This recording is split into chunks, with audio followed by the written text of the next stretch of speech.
अगर ये पूछा जाए कि एक्समैन सीरीज का सबसे आइकॉनिक कैरेक्टर, सबसे ज्यादा एंगेजिंग कैरेक्टर या फिर सबसे ज्यादा रिलेट करने वाला म्यूटेंट कौन सा है, तो इस बात की 90% संभावना है कि जवाब होगा वुल्वरीन। क्योंकि वुल्वरीन ही वो शख्स है जो कि एक्समैन का शुरू से लेकर अंत तक हिस्सा बना रहा है। एक्समैन सीरीज की जिस किसी फिल्म में वुल्वरीन न हो वो फिल्म उतनी खास नहीं रह जाती। बिना वुल्वरीन के कोई भी फिल्म जादू मंतर वाली और रंग बिरंगी ही मालूम पड़ती है। दरअसल वुल्वरीन अपने ऑडियंस से बढ़िया तरीके से रिलेट करता है। उसका एक्शन, उसका गुस्सा, यहाँ तक कि उसका इमोशन भी लोगों को काफी लुभाने वाला है। यही वजह है कि वुल्वरीन फैंस के लिए खास तौर पर 3 अलग फिल्में बनाई गई जो कि सिर्फ वुल्वरीन पर बनाई गई हैं, जो कि है X Men origin Wolverine, the Wolverine और लोगन। तो चाहे वो एक्समैन की सीरीज हो या फिर डेडपुल एंड वुल्वरीन, इन सब में वुल्वरीन इतना खास क्यों है, आइए इसे जानने की कोशिश करते हैं। वुल्वरीन को ठीक से समझने के लिए हमें एक्समैन सीरीज को समझना होगा, जो कि अपने आप में पहली है। एक्समैन सीरीज को इतनी बार आगे पीछे करके दिखाया गया है कि ये अपने आप में एक कंफ्यूजन है। और मुझे ऐसा लगता है कि एक्समैन सीरीज के सही टाइमलाइन को अगर वुल्वरीन की एज डायरेक्शन से समझेंगे तो सबसे ज्यादा आसानी होगी, क्योंकि वुल्वरीन की उम्र सबसे ज्यादा है। सभी म्यूटेंट्स में एक अपवाद, अगर एपोक्लिप्स को छोड़ दें तो सबसे ज्यादा समय तक जीने वाला जो म्यूटेंट है वो वुल्वरीन ही है। या फिर यूँ कहें कि जितने भी एक्समैन हैं उसमें सबसे ज्यादा समय तक जीने वाला कैरेक्टर वुल्वरीन है। उसकी पैदाइश साल 1832 में हुई थी और वुल्वरीन की सबसे आखिरी फिल्म, जिसका नाम लोगन था, उस फिल्म में जो समय था वो था साल 2029। इसका मतलब है कि वुल्वरीन की पूरी उम्र लगभग 197 साल है और एपोक्लिप्स को छोड़कर कोई भी म्यूटेंट इतने लंबे समय तक नहीं जी पाया है। तो आइए एक्समैन सीरीज को सबसे पहले रिलीज डेट वाइज देख लेते हैं। एक्समैन की पहली फिल्म, जिसका नाम एक्समैन था, वो आई थी साल 2000 में। उसके बाद X2 2003, X Men the last stand 2006, X Men origin Wolverine 2009, X Men first class 2011, the Wolverine 2013, X Men days of future past 2014, X Men apocalypse 2016, Logan 2017, X Men dark phoenix 2019 और द न्यू म्यूटेंट्स 2020। इन मूवीज को अगर आप रिलीज ईयर वाइज देखेंगे तो ये समझने के लिए काफी कॉम्प्लेक्स हो जाएगा, लेकिन जो तरीका मैं बता रहा हूँ उस तरीके से अगर आप इसे देखेंगे तो काफी आसानी होगी। तो इसके लिए सबसे पहले आपको देखना है एक्समैन ओरिजिन वुल्वरीन, जिसमें वुल्वरीन को बचपन से लेकर उस एक्सपेरिमेंट तक दिखाया गया है जिसमें उसके क्लॉज एडामेंटियम नाम की अटूट धातु के हो गए थे और ये एक्सपेरिमेंट उस पर विलियम स्ट्राइकर करता है। उसके बाद आपको देखना है एक्समैन फर्स्ट क्लास, जिसमें वुल्वरीन का एक छोटा सा कैमियो है और ये कैमियो उस वक्त का है जब वुल्वरीन के साथ कोई एक्सपेरिमेंट नहीं हुआ था, यानी उसके क्लॉज अभी हड्डियों के ही थे। फर्स्ट क्लास के बाद आपको देखना है एक्समैन की पहली फिल्म एक्समैन, जिसमें मेन विलेन बुढ़ा मैग्नीटो था। उसके बाद X2, जिसमें मेन विलेन बूढ़ा स्ट्राइकर था। उसके बाद एक्समैन द लास्ट स्टैंड, जिसमें मेन विलेन जीन ग्रे की डार्क साइड यानी डार्क फोनिक्स थी। उसके बाद आपको देखना है द वुल्वरीन, जिसमें एक छोटा सा कैमियो है वर्ल्ड वार सेकेंड का, जब हिरोशिमा में न्यूक्लियर बॉम्ब फटा था। और इस फिल्म का मेन विलेन भी वही आदमी था जो कि वर्ल्ड वार सेकेंड के टाइम पर एक जापानी सोल्जर हुआ करता था और वुल्वरीन ने ही उसकी जान न्यूक्लियर बॉम्ब से बचाई थी। इस फिल्म के पोस्ट क्रेडिट सीन में बुढ़ाऊ चार्ल्स जेवियर और बुढ़ाऊ मैग्नीटो आते हैं वुल्वरीन को लेने के लिए एक खास मकसद के लिए, और वो मकसद देखने को मिलेगा डेज ऑफ फ्यूचर पास्ट में। यानी द वुल्वरीन के बाद आपको देखना है डेज ऑफ फ्यूचर पास्ट। और एक्समैन सीरीज में जितने भी झोल झाल हुए हैं वो सब इसी फिल्म से हुए हैं। इस फिल्म में बूढ़ा चार्ल्स जेवियर वुल्वरीन की चेतना को बीते हुए कल के वुल्वरीन की चेतना में भेज देता है और वुल्वरीन की चेतना पास्ट के जिस टाइम में गई थी वो टाइम एक्समैन फर्स्ट क्लास के कुछ समय बाद की ही थी। और वुल्वरीन की चेतना जो कि पास्ट में गई हुई थी वो जब अपने मकसद में कामयाब हो जाती है तब इस फिल्म की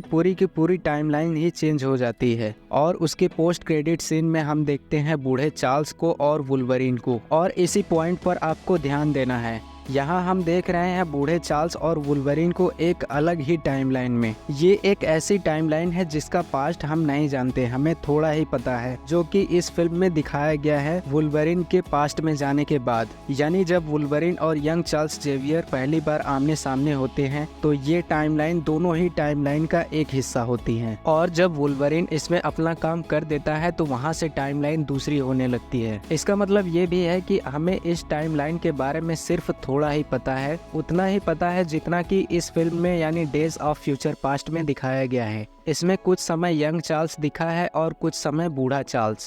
इसका मतलब आप ये भी समझिए कि वुल्वरिन के जो क्लॉज हैं जो कि एडामेंटियम के हैं वो उसके पास कहाँ से आए ये हमें नहीं पता, क्योंकि उसके साथ कोई एक्सपेरिमेंट हुआ ही नहीं। यहाँ तक कि हमें ये भी नहीं पता कि उस यंग चार्ल्स से लेकर इन बुढ़ाऊ चार्ल्स के बीच तक जितना भी टाइम ड्यूरेशन बीता है, इन समय में कितनी लड़ाइयाँ लड़ी गई हैं और कितने इवेंट्स हुए हैं। अगर आपने डेज ऑफ फ्यूचर पास्ट को देखा है तो इसमें आपने जरूर देखा होगा कि वुल्वरिन को किस तरह से मैग्नीटो आयरन की रॉड्स में फंसाकर उसे नदी में फेंक देता है। अब इस दूसरी यानी नई टाइमलाइन में वुल्वरिन के साथ वो एडामेंटियम वाला एक्सपेरिमेंट कैसे होता है, कब होता है, इस बात का पता आपको चलेगा एक्समैन एपोक्लिप्स में। यानी डेज ऑफ फ्यूचर पास्ट के बाद आपको देखना है एक्समैन एपोक्लिप्स, जहां फिल्म की शुरुआत में ही वुल्वरिन का एक छोटा सा सीन दिखाया जाता है। विलियम स्ट्राइकर उसे अपने कमांड में ले लेता है उसके साथ वही एक्सपेरिमेंट करने के लिए जिससे उसे एडामेंटियम के क्लॉज मिलते हैं। एक्समैन एपोक्लिप्स के जस्ट बाद का इवेंट है डार्क फोनिक्स और इसमें मेन विलेन वही है जीन ग्रे, जो कि पहले की टाइमलाइन में उस बूढ़े चार्ल्स के सामने हुआ करती थी। पहली टाइमलाइन में जीन ग्रे वाला सीन यानी डार्क फोनिक्स हुआ था बूढ़े चार्ल्स के सामने, और इस दूसरी टाइमलाइन में यानी नई टाइमलाइन में यंग चार्ल्स के सामने ही डार्क फोनिक्स वाला सीन होता है।